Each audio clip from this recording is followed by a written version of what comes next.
Hello guys, আজকে এসেছি আমরা ওয়াশিং মেশিনের জন্য।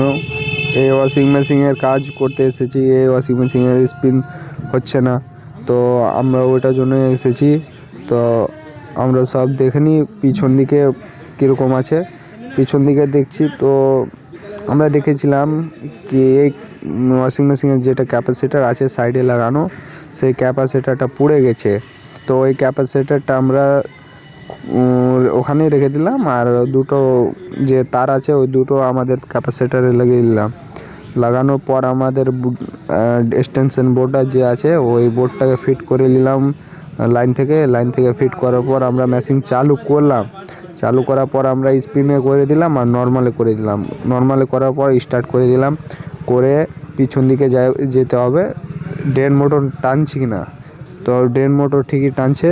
তো আমাদের ড্রেন মোটর টানছে, একটু দাঁড়াতে হয়। দাঁড়ানোর পর স্পিনটা ঘুরে। তো এখন অবধিও ঘুরছে না, সম্পূর্ণ টেনে নিয়েছে ড্রেন মোটর, তো ঘুরছে না।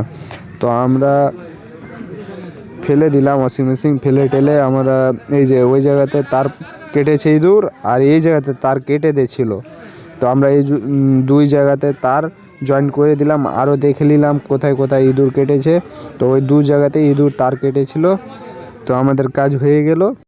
আমরা কাপড় দিয়েও দেখে নিয়েছি, প্রপারলি ঘুরছে। এখন ঘুরে টুরে কাপড় খেঁচে দিচ্ছে ভালো, আমরা দেখে নিলাম।